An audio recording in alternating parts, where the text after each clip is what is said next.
সপ্তাহের দেশে স্বাগত জানাচ্ছি আমি ফখরুল ইসলাম। রোহিঙ্গারা মিয়ানমারে ফিরে যেতে চায়, রোহিঙ্গা ক্যাম্প পরিদর্শন শেষে জানালেন জাতিসংঘ মহাসচিব অ্যান্তোনিও গুতেরেস। রাজনৈতিক দলগুলো ছোট পরিসরে সংস্কার চাইলে ডিসেম্বরে ভোট, আর বড় পরিসরে সংস্কার চাইলে আগামী বছরের জুনে নির্বাচনের কথা জানালেন প্রধান উপদেষ্টা ডক্টর মোহাম্মদ ইউনূস। সামাজিক অবক্ষয় ও রোহিঙ্গা সংকট এই শিরোনাম আজ আমরা কথা বলবো। আমার সঙ্গে স্টুডিওতে তিনজন অতিথি আছেন, আমি একটু শুরুতে পরিচয় করাতে চাই। আমার সঙ্গে আছেন জনাব জুনায়েদ সাকি, প্রধান সমন্বয়কারী গণসংহতি আন্দোলন, এবং আছেন এভিএম মোশাররফ হোসেন, প্রশিক্ষণ বিষয়ক সম্পাদক বিএনপি, আছেন সারোয়ার তুষার, যুগ্ম আহ্বায়ক জাতীয় নাগরিক পার্টি। আপনাদের তিনজনকে স্বাগত জানাচ্ছি। আমি প্রথমে জুনায়েদ সাকি, আপনাকে দিয়ে একটু শুরু করতে চাই। আমরা একটু অন্য প্রসঙ্গ নিয়ে একটু কথা বলি। হঠাৎ করে আমরা দেখছি যে উত্তাল হয়ে উঠছে দেশে ধর্ষণের প্রতিবাদে, শিশু ধর্ষণ থেকে শুরু করে অনেক ন্যাক্কারজনক ঘটনা। আসলে মাগুরার শিশু আসিয়ার যে ধর্ষণের ঘটনার পর আমরা নারায়ণগঞ্জে আরও একটি ঘটনা দেখলাম। আমরা অনেকগুলো পরিসংখ্যান আমরা যদি বলি যে 2024 সালে কন্যা ও নারী শিশু ধর্ষণের শিকার 516 জন। এর আগে গত সরকারের সময় অর্থাৎ আওয়ামী লীগ আমলে আমরা দেখি যে এই ধর্ষণের ঘটনা উত্তাল হয়ে উঠেছিল দেশ। কেন আসলে এই ধরনের ঘটনাগুলো ঘটছে, বা এই সামাজিক অবক্ষয় থেকে কেন মুক্তি মিলছে না? ধন্যবাদ আপনাকে। এটা কেবল সামাজিক অবক্ষয় না, এটা একটা ক্ষমতা ব্যবস্থার প্রকাশও। ধর্ষণ তো শুধু একটা নৈতিক প্রশ্ন নয়, এবং এটা তো ডেফিনেটলি একটা নারীর অধস্থনতা, তার উপর নির্যাতনের প্রশ্ন, কিন্তু একই সাথে এর মধ্যে দিয়ে ক্ষমতার খুব গভীর সম্পর্ক আছে।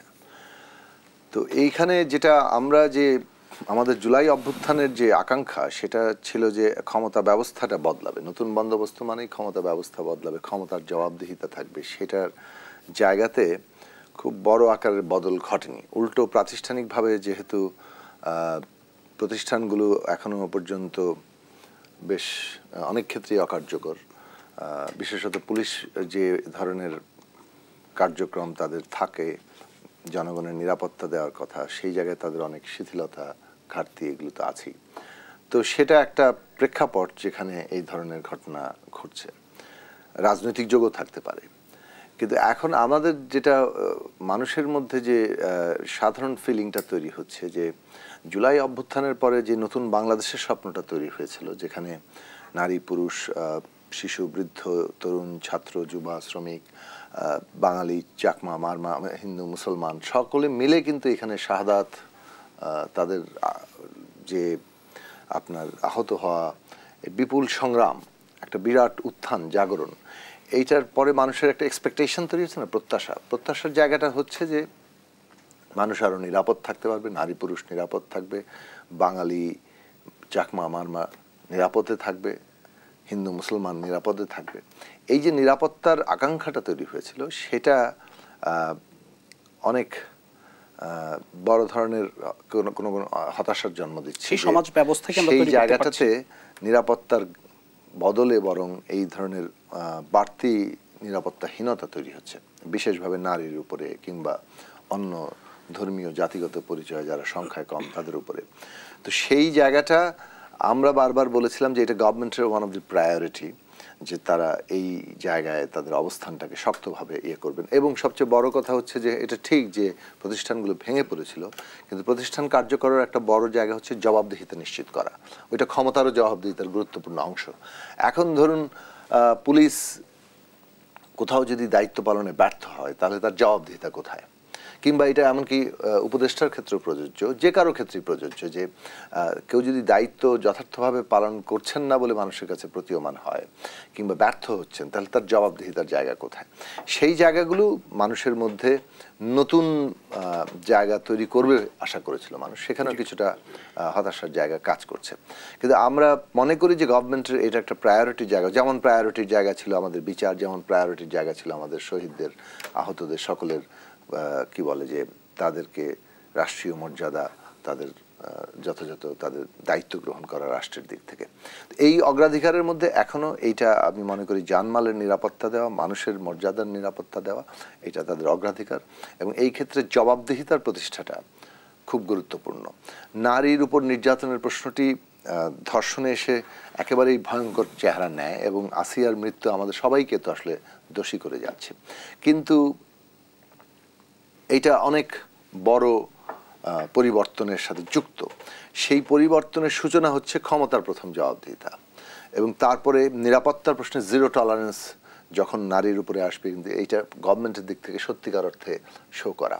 আমি গভর্নমেন্টের ইন্টেনশনের মধ্যে অনেক সময় ইতিবাচক জায়গাগুলো আমরা লক্ষ্য করেছি, কিন্তু তাদের এই জবাবদিহিতার জায়গায় একটা বড় ধরনের দুর্বলতা ক্রিয়াশীল বলেই এখন শেষ পর্যন্ত প্রতীয়মান এখনো হচ্ছে।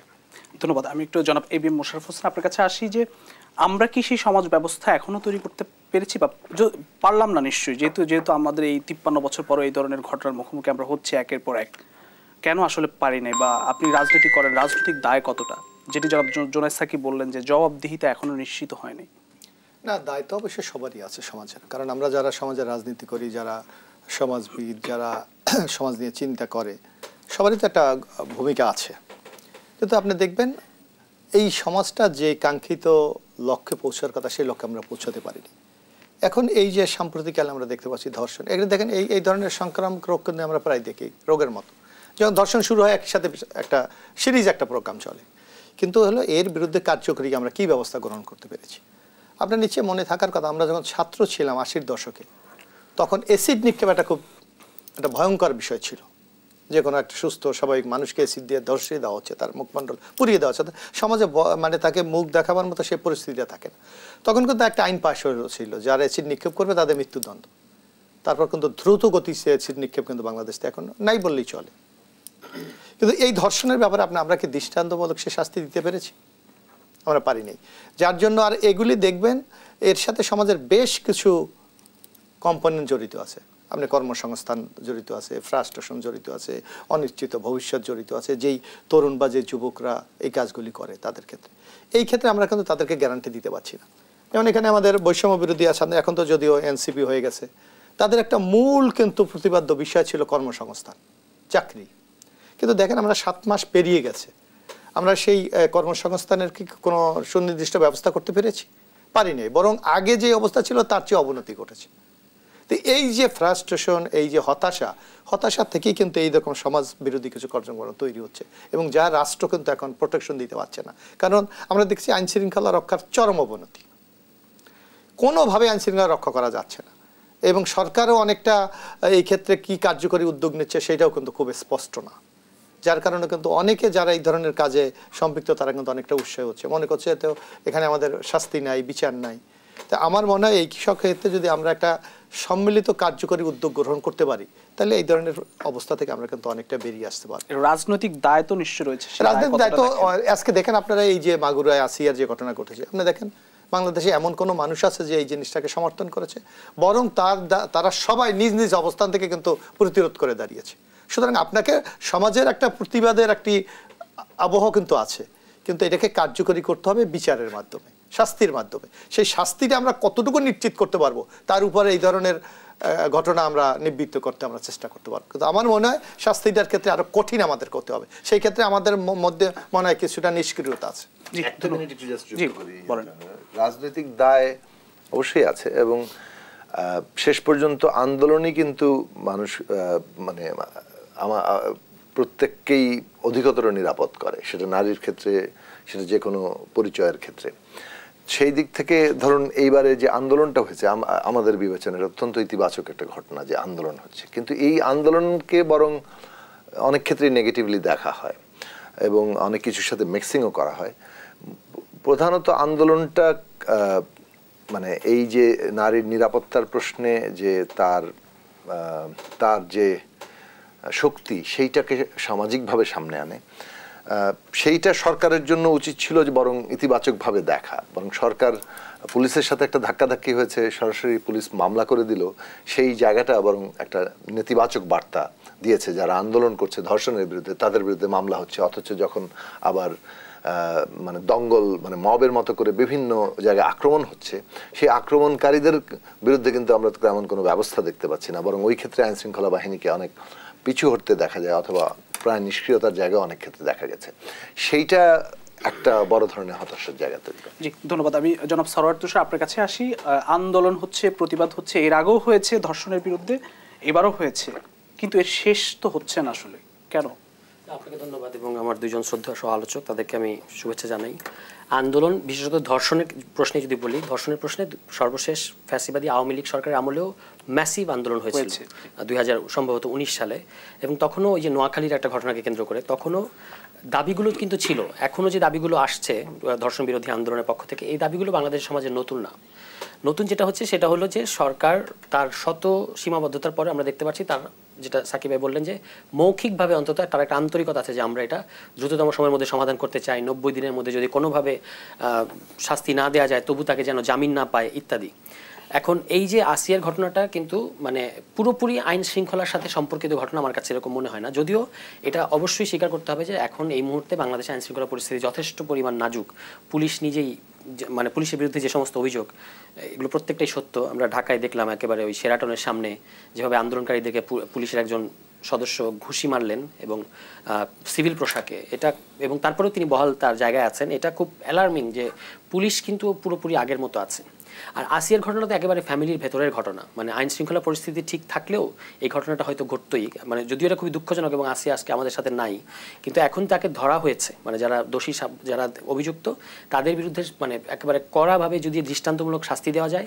এবং ইন দ্য মিন টাইম আরও যে সমস্ত ঘটনাগুলো ঘটেছে, মানে খবরগুলো আসছে না, আজকে নারায়ণগঞ্জের একটা ঘটনা শোনা যাচ্ছে, এরকম বরগুনার একটা ঘটনা শুনতে পাচ্ছি, এগুলো যদি 4-5টা ঘটনা যদি সরকার দেখাতে পারে যে দ্রুততম সময়ের মধ্যে মানে মানে অ্যাপিস করার জন্য না, যেটা ন্যায্যত যেটা বিচার বলতে যা বোঝায় সেটা যদি করতে পারে তাহলে এই ঘটনাগুলো হয়তো কমবে, বা যদি থাকেও তবু মানে আপনি ব্যবস্থা নিচ্ছেন। এইটা অন্তত আগে যেটা হয়তো যে এই 2018-19 সালে আপনি যদি পরিসংখ্যান দেখেন একের পর এক ধর্ষণের কাণ্ড ঘটেছে কিন্তু কোনোটারই কোনো মানে বিচার হয়নি, এবং প্রত্যেকটার সাথে সরকারি দল আওয়ামী লীগ, তাদের যে যুবলীগ, তাদের যে ছাত্রলীগ, যে নোয়াখালী যে ঘটনার কথা বললাম সেখানেও যুবলীগের এমসি কলেজের একটা ঘটনা ছিল, এমসি কলেজ, মানে এটা পুরোটাই করতো ছাত্রলীগ, যুবলীগ সহ সরকারি ছাত্র মানে ছাত্র সংগঠন, সরকারি যে অঙ্গ সংগঠনগুলো আছে তাদের লোকেরা, মানে একেবারে সরাসরি রাজনৈতিক পৃষ্ঠপোষকতার মধ্যে এটা করা হতো।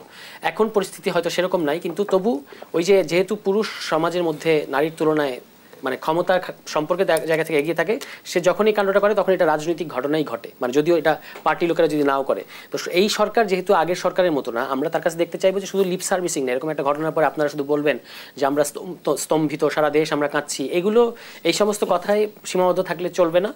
এই প্রত্যেকটা ঘটনা যেগুলো ঘটেছে শনাক্ত করে পুলিশকে চাপ দিয়ে এগুলোর আশু যদি আপনি বিচার দেখাতে পারেন তাহলে মানুষের মধ্যে স্বস্তি আসবে। আদারওয়াইজ যে ঘটনাগুলো ঘটে চলেছে বিশেষত ঢাকা মানে রাজধানীতে, আমি সারা দেশের কথা বাদ দিলাম, নারীরা কিছু অনেক ক্ষেত্রেই মানে অনিরাপদ ফিল করছে। শাহবাগের ঘটনাটা তো খুবই অ্যালার্মিং এবং খুবই মানে হতবাক করার মতো যে আপনার মানে তাকে তো ছাড়িয়ে এনেছেই, তার কাছে আবার কোরআন শরীফ দেওয়া হয়েছে, এবং এটা করতে যারা করেছে তারা বুঝতে পারছে কিনা জানি না যে এতে করে কিন্তু কোরআন শরীফকে অবমাননা করা হয়েছে। মানে ধরুন আমি একজন ধার্মিক বিশ্বাসী মানুষ হিসেবে আমার অনুভূতি মারাত্মকভাবে আহত হয়েছে যে একটা পবিত্র ধর্মগ্রন্থকে আপনি একজন অপরাধী তাকে ছাড়িয়েও আনলেন আবার তাকে এটা কোরআন শরীফও দিলেন, এবং এটা কিন্তু কোনোভাবেই ইসলাম সম্মত বা ধর্মসম্মত হয়েছে, কোনো ইসলামিক স্কলার এই কথা বলবে না, তারা কিন্তু এটা নিন্দা করছে। তাহলে এই জিনিসগুলো ঘটছে, আমি মনে করি যে ইসলামিক সার্কেল আমাদের যত আছে বুদ্ধিবৃত্তিক এবং রাজনৈতিক যে শক্তি ইসলামিক যে ব্লকগুলোতে, তাদের উচিত এই সমস্ত প্রশ্নে তারা কিছু কিছু ক্ষেত্রে কথা বলছেন কিন্তু সেটা যথেষ্ট মনে হয় না আমার কাছে। আরও পরিষ্কারভাবে এই সমস্ত ক্ষেত্রে তারা যেটাকে ফতোয়া বলেন কিংবা দিক নির্দেশনা বলেন সেটা দিতে হবে, এবং বলতে হবে যে এই সমস্ত কাজ ইসলাম বিরোধী। এবং একটা খুব অ্যালার্মিং ঘটনা তারা ঘটানোর চেষ্টা করছেন, এই যারা এই ঘটনাগুলো ঘটাচ্ছে আর কি, যে ইসলাম বনাম নারী, এরকম একটা ফ্রেমিং যে নারীরা হচ্ছে ইসলামের সাথে যেন নারীর একটা আবশ্যিক কোনো সংঘাত আছে। ইসলাম কিন্তু আপনি মানে সারা পৃথিবীতে এগুলো নিয়ে যে আলোচনাগুলো আছে ইসলামের সম্পর্কিত, ইসলামের যে নারী সংক্রান্ত যে ইন্টারপ্রিটেশন, সেখানে কোথাও ইসলামের সাথে নারীর কোনো সংঘাত নেই, ইসলাম নারীর মর্যাদা প্রতিষ্ঠিত করেছে। কিন্তু বাংলাদেশে এরকম খুবই উগ্রবাদী কিছু কিছু গোষ্ঠীর তরফ থেকে বলা হয় যে নারীদেরকে ঘরে থাকতে হবে, নারীরা বের হতে পারবে না, এবং বের হলে তাদেরকে ওনারা যেভাবে দেখতে চায়, যে ধরনের একটা বিশেষ জায়গা থেকে দেখতে চায় সেরকম করে থাকতে হবে, না থাকলে আমরা চড়াও হব। এগুলোর ক্ষেত্রে সরকার যদি মানে যেমন ওই ঘটনাটার ক্ষেত্রে, শাহবাগের ঘটনার ক্ষেত্রে আমি তো শুনেছি যে তিনি ঢাকা ইউনিভার্সিটি লাইব্রেরিতে সম্ভবত চাকরি করতেন, তিনি এখন ওই চাকরিতে আছেন কিনা জানি না, তাকে কিন্তু চাকরি থেকে ছেড়ে দিয়েছে। ছুটি কেন? ছুটিটা একটা মানে এক ধরনের পুরস্কৃত করা আর কি, হ্যাঁ, অবসর দেওয়া, কিন্তু তাকে ওই চাকরি থেকে বরখাস্ত করা উচিত। যে ঢাকা ইউনিভার্সিটির একটা শিক্ষার্থীকে আপনি এভাবে ব্যক্তিগতভাবে যেভাবে মানে উনি হ্যারাস করলেন, এইগুলো যদি সরকার এবং অন্যান্য সংশ্লিষ্ট কর্তৃপক্ষ দেখাতে পারে যে আমরা এইসব ব্যাপারে একদম স্ট্রিক্ট আছি। কারণ এরকম একটা ঘটনা, ঢাকা ইউনিভার্সিটির একটা শিক্ষার্থীকে একজন এরকম কাণ্ড করেছে, এই ঘটনা সারা বিশ্বে আমাদের যে ইমেজ তৈরি করে সেটা ভয়ঙ্কর। তো এইগুলোর ক্ষেত্রে সরকার শুধু লিপ সার্ভিসিং দিলে হবে না, তাকে দেখাতে হবে যে আমি স্ট্রং। তাহলে কিছু কিছু ক্ষেত্রে এমনিতে সামাজিক অবক্ষয়, সমাজ কোথায় যাচ্ছে, নৈতিক অবক্ষয়, এগুলো সবসময় থাকবে এই কথাগুলো, কিন্তু সরকারকে দেখাতে হবে যে আমি, মানে আপনার তো দেশে একটা সরকার আছে, আপনাকে দেখাতে হবে যে আমি এইসব ব্যাপারে জিরো টলারেন্স। জি ধন্যবাদ। আমি একটু জনাব সাকিব, জি আমি এটা একটু যুক্ত করতে চাই। যেমন ধরেন আমাদের আইন উপদেষ্টা বলেছিলেন যে জিরো টলারেন্স, ভালো কথা, এবং খুব দ্রুত সরকার উদ্যোগ নিচ্ছে। কিন্তু গভর্নমেন্ট কিন্তু 7 মাসের মধ্যে যদি ওই যে আমাদের অনেকগুলো নাম আছে না, সেই সাগররুনি থেকে যদি আমরা ধরি, তারপর তনু, মুনিয়া, মানে আপনি একের পর নাম বলতে পারবেন, যেগুলোর বিচার আসলে হয়নি এবং আমরা বারবার তাদের নাম উচ্চারণ করেছি, এবং এই নামগুলো প্রতীকী হয়ে গেছিল, অসংখ্য শত শত হাজার ঘটনার প্রতীকী নাম হয়ে গেছিল। তো এখন এইগুলোর যদি বিচারের জায়গাটা কতগুলো মানে এক্সপেডাইট করা যেত এবং সেখানে সত্যিকার অর্থে মানুষের আস্থা তৈরি করার মতো কোনো ঘটনা ঘটতো, তাহলে কিন্তু সমাজে একটা মেসেজ যায়। ঠিক এটা না হওয়ার একটা মেসেজ আছে।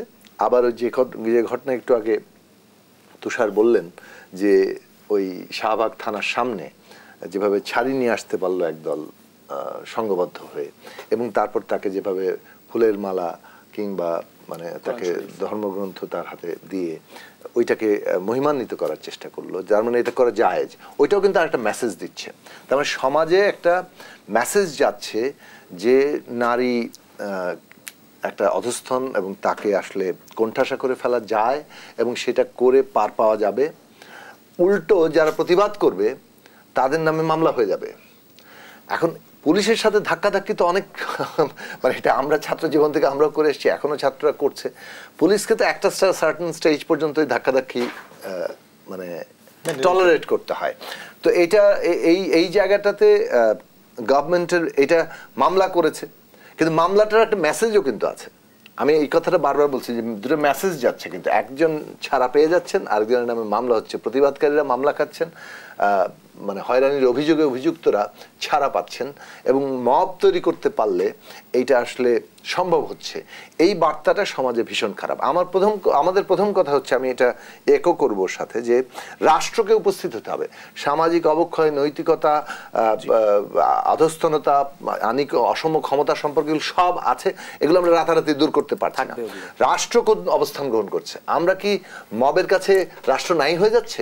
এইখানে কি একজন নারীর উপরে মানে নিপীড়ন করে কিংবা হয়রানি করে সে পার পেয়ে যেতে পারছে এবং রাষ্ট্র সেখানে উপস্থিত হতে ভয় পাচ্ছে? এটা যদি রাষ্ট্রের অবস্থান হয়, তাহলে রাষ্ট্রের ডিরেকশন নিয়েই মানুষের মধ্যে শঙ্কা জন্ম নিবে। এবং কোনোভাবেই এইটা দুই অর্থে বলি, বাংলাদেশের অভ্যুত্থানের যে আকাঙ্ক্ষা, সেইটা হচ্ছে সবার মর্যাদার বাংলাদেশ, সবার নিরাপত্তার বাংলাদেশ, 1 নম্বর। 2 নম্বর হচ্ছে, আজকে বাংলাদেশকে এইভাবে চিত্রিত করতে চাচ্ছে কে? ভারতীয় মিডিয়ার একাংশ, ভারতের সরকারি পার্টি, এবং তারা দুনিয়াব্যাপী দেখাতে চাচ্ছে যে বাংলাদেশের রাষ্ট্রের গতিমুখ এই দিকে, যে যেখানে নিপীড়নকারীরা ছাড়া পায়, যেখানে প্রতিবাদকারীরা গ্রেফতার হয় এখন সে অথবা মামলা খায়। এই জায়গাটাতে মানে আমরা পরিষ্কারভাবে দেখতে পাচ্ছি যে যারা এই ধরনের ঘটনাগুলো ঘটাচ্ছে, মব অ্যাটাক করছে, তারা তো হেল্প করছে ভারতীয় মিডিয়ার প্রচারকে, তারা তো হেল্প করছে বাংলাদেশ সম্পর্কে যেভাবে পোর্ট্রে করা হচ্ছে সেইটাকে। কাজে গভর্নমেন্টকে এখানে খুব পরিষ্কার সিদ্ধান্ত নিতে হবে। এই জুলাই গণ অভ্যুত্থান এতগুলো মানে তরতাজা প্রাণের বিনিময়ে এতগুলো মানুষ আহত হয়ে তাদের গায়ে কি বলে যে মানে আহতের সমস্ত চিহ্ন নিয়ে বহন করছেন, সারা জীবন তারা এটাকে বহন করবেন। আমরা যারা এখনো পর্যন্ত ওইভাবে হয়নি, আমরা তো বুঝতে মানে আমরা হয়তো আছি, কিন্তু আপনি যে মানুষটার মানে হাত নেই, যে মানুষটার পা নেই, যে পঙ্গুত্ব বরণ করে দেহের মধ্যে নিয়ে ঘুরছেন, তাকে সারা জীবনে ঘুরতে হবে। সুতরাং সেই জায়গা এই দেশের মানুষ যাতে মনে রাখে, সরকারকেও সেটা মনে রাখতে হবে। একটা ছোট্ট বিরতি, ফিরছি একটু পর, সঙ্গেই থাকুন। সপ্তাহের দেশে আরো একবার স্বাগত জানাচ্ছি। আমরা সরাসরি আলোচনায় ফিরতে চাই। জনাব জোনায়েদ স্যারকে আপনার কাছে একটু আসতে চাই। জাতিসংঘের মহাসচিব 2018 সালের পরে আবারও রোহিঙ্গা ক্যাম্পে আসলেন। রোহিঙ্গা সংকট উত্তরণের বাস্তবতা কি দেখেন আসলে, আপনার কাছে কি মনে হয়? ধন্যবাদ। দেখুন, এটা নিয়ে তো আমরা বহু আলোচনা করেছি, কাজেই সব কথা বলবো না, আমি সংক্ষেপ করার জন্য। প্রথম বিষয় হচ্ছে জাতিসংঘ মহাসচিব যে আসা, আমাদের প্রধান উপদেষ্টা প্রফেসর মোহাম্মদ ইউনূস সহ তাদের ওখানে যে উপস্থিতি, এটা একটা আন্তর্জাতিক বার্তা দিয়েছে এবং এইটা সমস্ত স্টেক হোল্ডারের কাছেই একটা গুরুত্বপূর্ণ একটা বিষয় হিসেবে থাকবে। এবং এইটাও খুব গুরুত্বপূর্ণ যে রোহিঙ্গা শরণার্থীরা তারা নিজ দেশে ফিরতে চান, সেখানে তাদের নিরাপত্তা, তাদের সম্মান, নাগরিকত্ব সবকিছু এটা সহ। এবং জাতিসংঘ মহাসচিব সে বিষয়ে তার করণীয় কথা বলবেন। এটা হয়তো রুটিন কথা, কিন্তু ব্যাপারটা দেশে এসে এই কথাটা বলার মধ্যে দিয়ে আন্তর্জাতিক পরিসরে আবার প্রশ্নটা হাজির হয়েছে।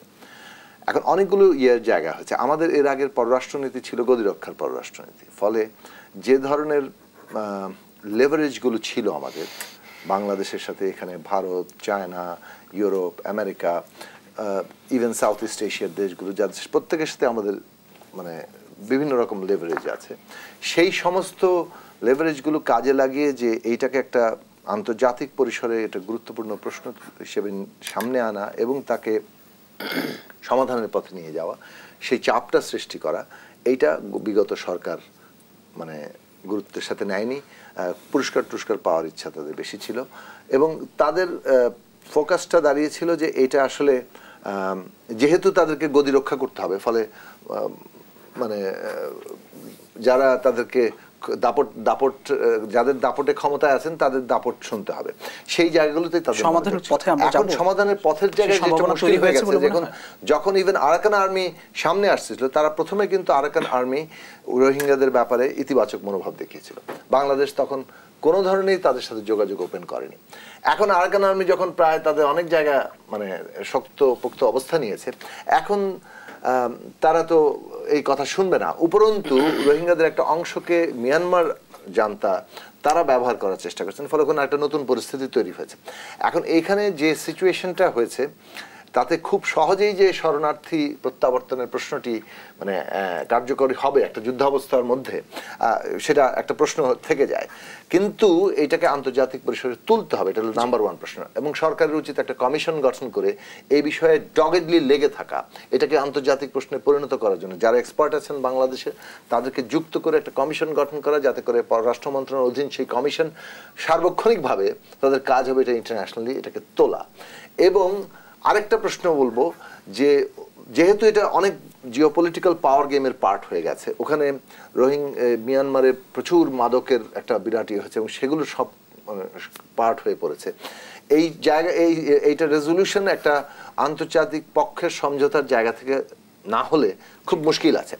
আমরা যতদিন ধরে রোহিঙ্গারা বাংলাদেশে থাকবে, আমাদের এখানে অভ্যন্তরীণ অনেকগুলো সংকটের জন্ম দিচ্ছে। ক্রিমিনালিটির সাথে তাদের এঙ্গেজমেন্ট হচ্ছে, নানা ধরনের অপরাধের সাথে।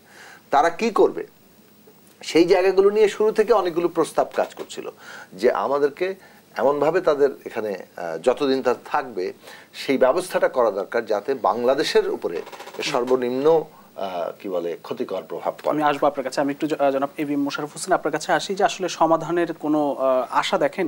এর আগেও কিন্তু জাতিসংঘ মহাসচিব এসেছিলেন 2018 সালে। না, আসলে সমাধানের আপাতত আমি কোনো পথ দেখি না। কারণ আমার কাছে মনে হচ্ছিল যে কথাটা জুনিয়র সাকি বলেছে, বিগত সরকার এটাকে একটা ক্রেডিট হিসাবে দেখতে চেয়েছিল, যে বলেছিল যে আমরা 18 কোটি লোক খেতে পাচ্ছি, এখানে আরো 16 লাখ লোক আমরা খাওয়াতে পারবো না, বাংলাদেশকে এই জাতি। এই সরকার তো সেই না, এখন হলো আপনার জায়গাটা এমন একটা জায়গায় গিয়ে উপনীত হয়েছে, ইচ্ছা করলে তো এই জায়গা থেকে আমরা দ্রুত বেরিয়ে যাওয়ার সুযোগ নাই। এখানে যে কথা জিওপলিটিক্যাল একটা বিরাট ইন্টারেস্ট এখানে আছে। এখানে দেখবেন ভারত এবং চায়নার একটা বিরাট ইন্টারেস্ট আছে। আমরা দেখেছি বিগত সরকার ইন্ডিয়াকে অথবা চায়নাকে সর্বোচ্চ গুরুত্ব দিয়েছে ডেভেলপমেন্টের ক্ষেত্রে বলেন, কূটনৈতিক ক্ষেত্রে। অথচ এই রোহিঙ্গাদের বিষয়ে আমরা ভারত বা চায়নার কাছ থেকে আমরা কোনো সহযোগিতা পাইনি। বরং আমরা দেখেছি যখন জাতিসংঘে প্রস্তাব এসেছে চায়নার পক্ষ থেকে বারবার ভেটো দেওয়া হয়েছে। কারণ এখানে চায়নার একটা বিরাট ইন্টারেস্ট আছে মিয়ানমারকে নিয়ে। সেখানে তাদের গভীর সমুদ্র বন্দর আছে, তাদের অন্যান্য শিল্প কারখানা আছে, ওখানে ডিনামাইট ফ্যাক্টরি আছে, ইত্যাদি মিলিয়ে তাদের বহু নানা ইন্টারেস্ট আছে। এবং মিয়ানমার থেকে বিরাট পাইপলাইনের মাধ্যমে বিরাট একটা অংশ গ্যাস এবং তৈল সরবরাহ করছে তারা, যেখানে চায়নার অন্য ভূখণ্ড থেকে সেখানে নিয়ে আসা সম্ভব। সুতরাং এখানে চায়নার একটা বিরাট ইন্টারেস্ট আছে। আবার দেখবেন ওখানে যে গভীর সমুদ্র বন্দরটা যেটা চায়নার মাধ্যমে বাস্তবায়িত হয়েছে, তার 30% শেয়ার ইন্ডিয়ার গভর্নমেন্টের আছে। মানে ওখান থেকে তারা এই 7 সিস্টার আমরা যেটা বলি, সেই পণ্য সরবরাহ সবচেয়ে সহজ তাদের পদ্ধতি। সুতরাং বাংলাদেশের স্বার্থের চেয়ে এখানে ভারত এবং চায়নার স্বার্থটা কিন্তু ওখানে বেশি। এই জায়গাটাকে আপনি একটা মিনিমাইজ করতে হবে ইন্টারন্যাশনাল প্রেশারের মাধ্যমে, না ছাড়া আপনার কোনোভাবেই সম্ভব না। কারণ ভারত এবং ইন্ডিয়া চায়নার মতো শক্তিকে যদি আপনি একটি নিউট্রাল করতে হয়, তাহলে ইন্টারন্যাশনাল যে বড় বড় শক্তিগুলি আছে, বেটো পাওয়ারের শক্তি যে রাষ্ট্রগুলি আছে, তাদেরকে আপনি কাজে লাগাতে হবে। আমরা মনে করি এই যে জাতিসংঘের মহাসচিবের আশাটা, এটাকে আন্তর্জাতিকরণের একটা পথটা আরো সুগম হলো। কারণ অতীতে যেভাবে ইউরোপিয়ান ইউনিয়ন অথবা আমেরিকা যে প্রস্তাবগুলি গ্রহণ করেছিল, এখন যদি জাতিসংঘ আবার নতুনভাবে উদ্যোগ গ্রহণ করে, আমার মনে হয় এই সরকার, ইন্ডিয়া অনেকটা বাংলাদেশের সাথে এখন অন্যরকম সম্পর্ক, চায়না এই সরকারকে এখন সহযোগিতা করছে।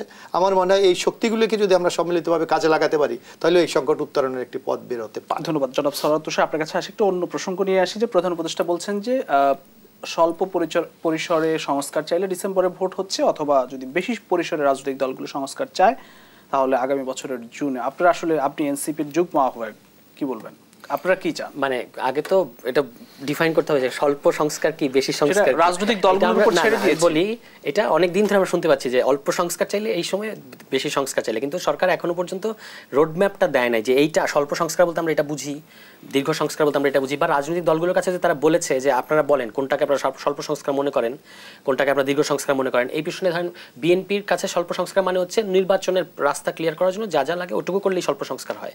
আমাদের তো একটা ডিফারেন্ট পজিশন আছে, আমরা তো পরিষ্কার করেছি সেটা। এখন এইগুলো আসলে এগুলোর ক্ষেত্রে সরকার, ডক্টর ইউনূস উনি আমরা খুব রেসপেক্ট করি, কিন্তু উনি যেভাবে বলেন অনেক ক্ষেত্রে আমরা একটু মানে বিরক্ত হই। কেন বিরক্ত হই আমি এটা ফ্র্যাঙ্কলি বলি, যে উনি বলেন যে আমি তো, আপনি তো ভাই এই সরকার, আপনাকে সরকারের মতো অ্যাক্ট করতে হবে, আমি ফ্যাসিলিটেট করতে এসেছি, এইগুলো কোনো ভাষা হতে পারে না। আপনাকে বলতে হবে যে this is my road map. BNP যেমন নির্বাচনের রোড ম্যাপ চায়, ন্যায্য তো চায়, এটা দিতে হবে সরকারকে। আমরা সংস্কারের রোডম্যাপটা চাই, যে সংস্কারের মধ্যে দিয়ে কীভাবে আপনি নির্বাচনে যাবেন সেটা আপনি রোডম্যাপটা দেন। এই ডিসেম্বর মার্চের মধ্যেই বা জুনের মধ্যে, যে যখনই হোক, এর মধ্যে আপনি রোডম্যাপটা দেন, তাহলে পরিষ্কার। এই যে এখন যে পাল্টাপাল্টি বক্তব্য হচ্ছে আমাদের তরফ থেকে, আমরা একরকম বলছি, বিএনপি আরেক রকম বলছে, অন্যান্য দল আরেক রকম বলছে, এটা তখন হবে না যদি রোডম্যাপটা পরিষ্কার থাকে। সুনির্দিষ্ট তারিখ হয়তো আপনি এখনই বলতে পারবেন না, আমি বুঝলাম, কিন্তু আপনি তো বলবেন যে আমরা মার্চ এক্সিড করব না, আমরা জুন এক্সিড করব না, বা জুন এক্সিড করবেন, এটা সরকার বলছেও, কিন্তু মানে জুলাই চার্টারটা কিভাবে হবে? একটা জিনিস হচ্ছে এই যে আপনারা রোড ম্যাপ চান, বিএনপি কিন্তু ডিসেম্বরে নির্বাচন চায়, এনসিপি কবে চায় নির্বাচন? আমরা বলছি ডিসেম্বর মার্চ যখনই করেন, আমরা একটা পদ্ধতির উপর জোর দিয়েছি যে আগামী ইলেকশনে যেহেতু ব্যাপক আকারে সংস্কারের ব্যাপার আছে, সংবিধান সংস্কারের ব্যাপার আছে, তাহলে আপনি আগামী ইলেকশনটা কনস্টিটিউয়েন্ট অ্যাসেম্বলির ইলেকশন করেন, যেটা কিনা ইভেনচুয়ালি ওই নির্বাচিত বডিটাই পরবর্তীতে আইনসভা হবে। এবং এটা কিন্তু মানে এটা সাকিব ভাই এখানে আছেন, এটা কিন্তু এমন না যে আমাদের খুব অভিনব কোনো আবিষ্কার। এই কথা সারা বিশ্বে তো আছেই, আমাদের দেশে এই কথাগুলো এই অভ্যুত্থানের আগে থেকে প্রচলিত আছে, ঠিক আছে?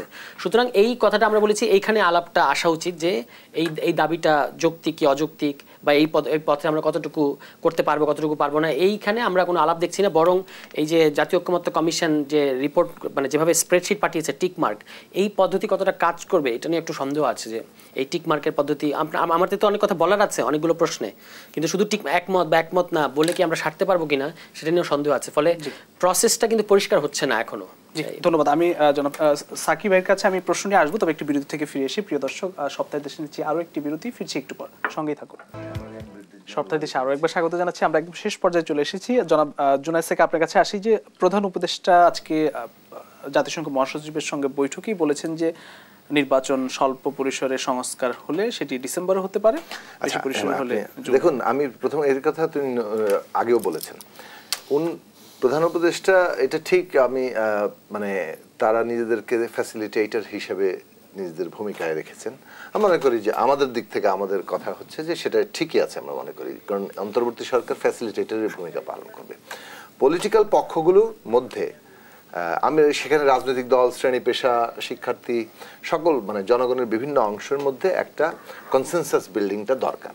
কারণ এখানে কোনো একটা পক্ষ সবকিছু ভাসিয়ে নিয়ে গিয়ে তারাই কেবলমাত্র অস্তিত্বশীল, বাকি সবকিছুকে নাই করে দিয়েছে, ব্যাপারটা এরকম জায়গায় ঘটেনি। অভ্যুত্থান কালেকটিভলি ঘটেছে, পদ্ধতিগতভাবে এটা কালেকটিভলি কনসেনসাসের মধ্যে দিয়ে, সমঝোতার মধ্যে এটা করতে হবে, ঐক্যমত্যের মধ্যে দিয়ে। এখন তিনটা প্রশ্ন এখানে গুরুত্বপূর্ণ। যত প্রস্তাব আছে সংস্কারের, তার মধ্যে সর্বসম্মত কিংবা আমরা কনসেনসাসে কোন কোন প্রশ্নে পৌঁছাতে পারছি, ওইটা হবে ন্যাশনাল চার্টার, যা বাস্তবায়ন হবে। আর যেগুলো প্রশ্নে আমাদের এখনো ভিন্নমত আছে, সেগুলো থাকবে আকাঙ্ক্ষা বিভিন্ন দলের, সেটা যার যার জনমত আরো তৈরি হবে। আচ্ছা, দ্বিতীয় প্রশ্ন হচ্ছে কি পদ্ধতিতে এই ন্যাশনাল চার্টার বাস্তবায়িত হবে। আমরা আমাদের দিক থেকে আগেও বলে এসেছি, এটা 7ই জানুয়ারির আগে থেকে বারবার বলেছি যে আমি 28শে জুলাই প্রথম আমরা এটা দাবি তুলেছি আমাদের দিক থেকে, 28শে অক্টোবর আমরা পরিষ্কার করে বলেছি যে একটা সংবিধান সংস্কার পরিষদ কিংবা কনস্টিটিউশনাল রিফর্ম অ্যাসেম্বলি হওয়া দরকার। দেখুন এরা কিন্তু সংস্কার প্রস্তাব করছে, বিদ্যমান কনস্টিটিউশনকে একটা গণতান্ত্রিক কনস্টিটিউশনে পরিণত করার জন্য এই কনস্টিটিউশনকে রেখেই এর ভেতরে প্রয়োজনীয় সংস্কার করা, যাতে করে এর ফ্যাসিস্ট উপাদান, এর সমস্ত অগণতান্ত্রিক উপাদানকে নাই করা যায়। তো যখন আপনি কনস্টিটিউশন রেখে একটা করছেন, কনস্টিটিউয়েন্ট অ্যাসেম্বলি একেবারে শূন্য থেকে এটা করে। উদ্দেশ্য কিন্তু দুইটাই একই। উদ্দেশ্যটা হচ্ছে যা আমরা করতে যাচ্ছি সেটা যেন পিপলের অভিপ্রায় হিসেবে আসে। যখন জনগণের অভিপ্রায় হিসেবে একটা কনস্টিটিউশনকে আপনি রিফর্ম করবেন সিগনিফিকেন্টলি, মানে অনেক উল্লেখযোগ্যভাবে, তখন কোর্ট, যেমন ধরেন একটা নর্মাল পার্লামেন্টে যদি আমরা কনস্টিটিউশন রিফর্ম করি তাহলে 18th অ্যামেন্ডমেন্ট হবে।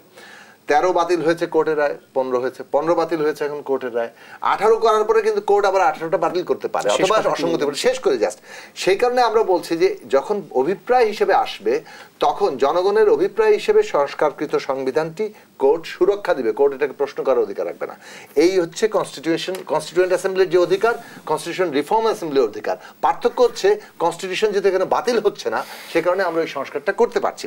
সুতরাং সেদিক থেকে বিএনপি কিংবা সকল দল মিলে যখন এইটুকু মিনিমাম জায়গায় আমরা ঐকমত্য হতে পারবো, নেক্সট ইলেকশনে ক্যারেক্টার হবে।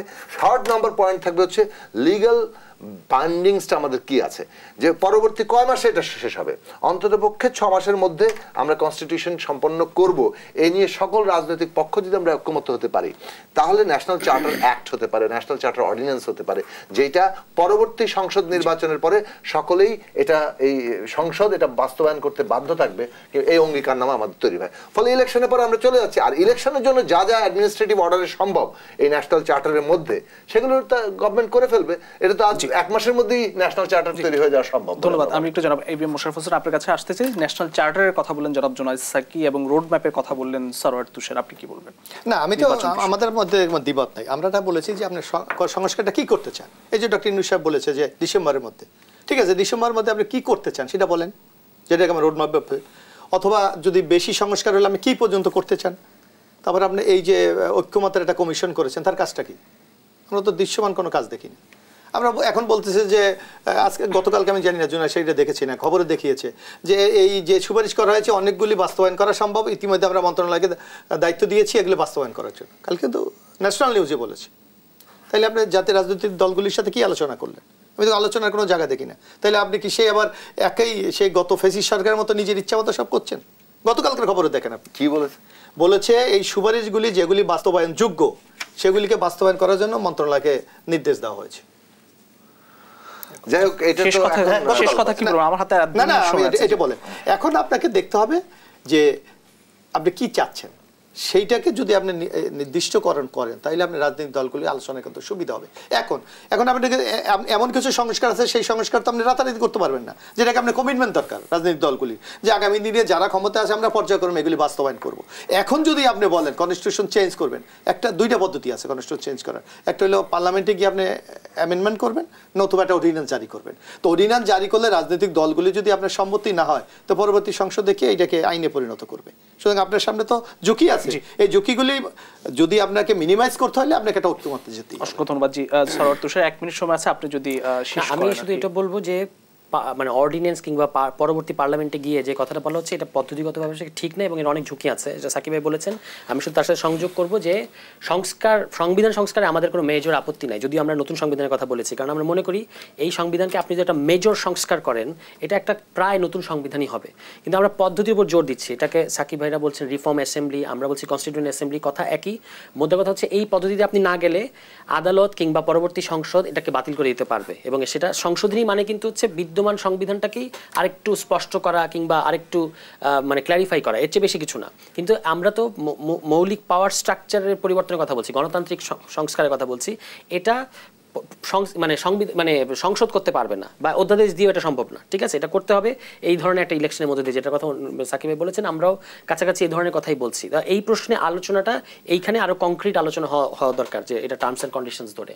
ধন্যবাদ জনাব সরওয়ার তুষার, এবিএম মোশাররফ হোসেন এবং জোনায়েদ সাকি, তিনজনকে আবারও ধন্যবাদ জানাচ্ছি। প্রিয় দর্শক, সপ্তাহের দেশ আজ এখানে শেষ করতে হচ্ছে। আবার দেখা হবে আগামী সপ্তাহে একই সময় অন্য কোনো অতিথিদের নিয়ে। সেই পর্যন্ত সবাই ভালো থাকবেন, সুস্থ থাকবেন।